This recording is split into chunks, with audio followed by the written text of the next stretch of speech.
This video is to help us with the division property of exponents. So if I have x to the a power over x to the b power, because I am dividing, I subtract the exponents. So for instance, x to the 7th over x to the 3rd is the same as x to the 7 minus 3, which is x to the 4th power. If I have a fraction, and each of those pieces are being raised to an exponent, I would take those pieces and multiply the exponents within the fraction. And then, of course, I would use this subtraction as necessary. Here I use two different variables, so we only have to worry about that first step. X to the 2nd over y to the 4th being cubed becomes x to the 2 times 3 over y to the 4 times 3, which becomes x to the 6th over y to the 12th.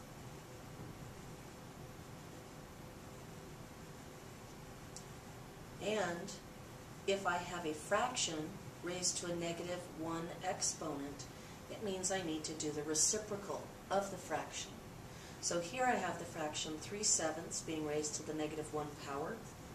I reciprocate it, and I get the fraction 7 over 3.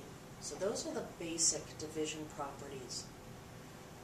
Let's look at what happens when we do some problems. Here I have 2 to the 8th over 2 to the 4th.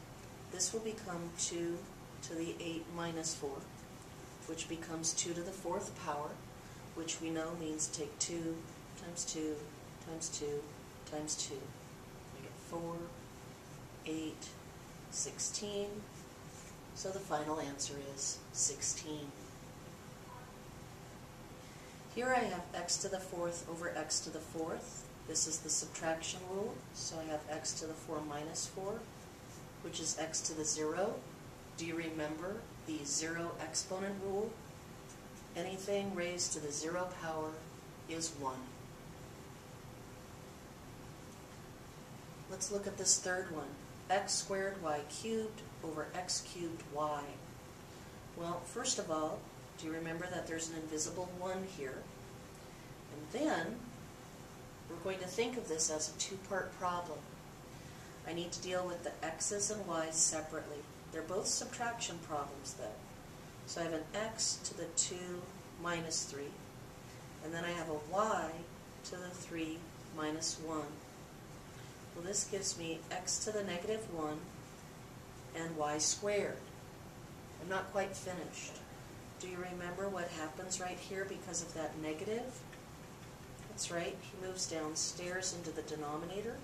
So I end up with a y squared over x, or x to the 1st power. Again, most of your teachers are going to ask you not to write the 1 because we like ones that are both coefficients and exponents to be invisible.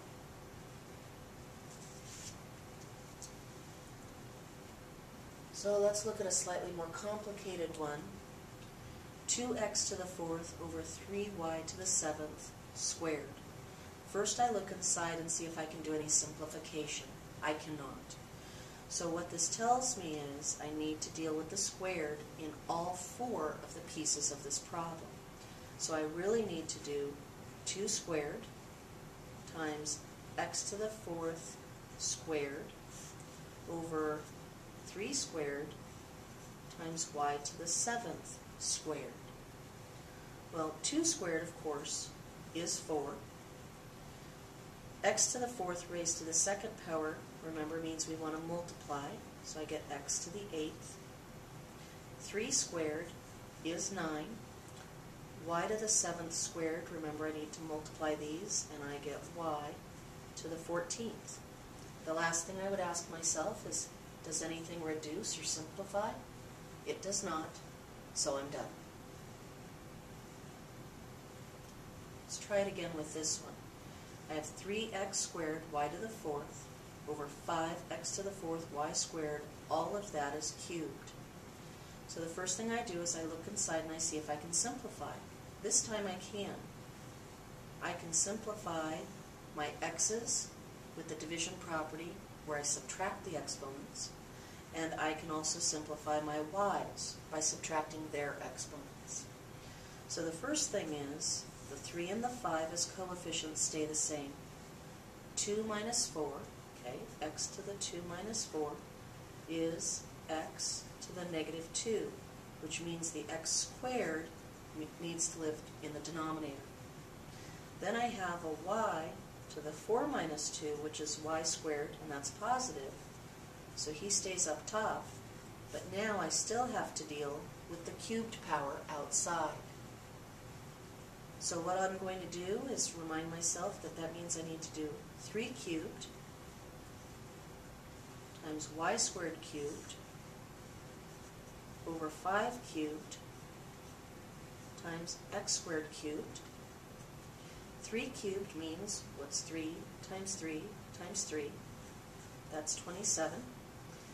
On the y squared cubed, I need to multiply the exponents. I'm going to get y to the 6th. 5 cubed means 5 times 5 times 5. 5 times 5 is 25, times 5 again is 125. So I have 125 as my coefficient in the denominator. And x squared to the 3rd power, I need to take the 2 and the 3 and multiply, and I get x to the 6th. Finally, I ask myself, will any of that reduce? And it will not.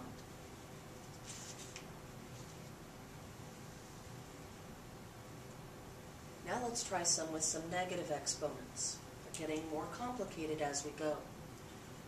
First thing we need to do is take care of our x's and y's inside the parentheses. So this negative 4 needs to be subtracted. So I have x to the 3 minus negative 4, and I have y to the 7 minus 3. Minus a negative, remember, is really plus, so this is x to the 7, and y to the 7 minus 3 is 4, but all of that is still being squared.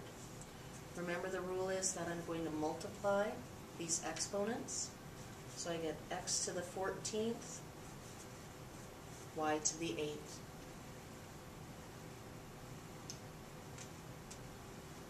Let's try it again. Deal with my x's and then with my y's. So I have x to the 4 minus negative 3, and I have y to the 6 minus negative 4. Minus the negative becomes plus, so I have x to the 7th, y to the 10th, but all of that is being raised to the negative 3 power. First of all, I need to deal with the negative power, and I'm going to write this as 1 over x to the 7th, y to the 10th, cubed. And finally, I have 1 on top. 7 times 3 is 21, so x to the 21. 10 times 3 is 30, so y to the 30. And I'm finished. Here are the 6 problems I would like you to try today. Number 1 is 15x to the 4th over 25x squared. Number 2 is 32x squared y to the 4th over 16x to the 4th y. Number 3 is x to the 3rd y to the 7th over x to the 4th y to the 3rd, all of that raised to the 8th power. Number 4, 3x squared over 4y cubed, all of that raised to the negative 2 power. Number 5, 2x cubed over 3y to the 4th, that quantity squared, multiplied by x to the 4th over y to the 7th, that fraction being raised to the 5th power. And finally, 2x to the 5th y squared over 3x to the negative 4th y to the 7th, all of that raised to the negative 4th power.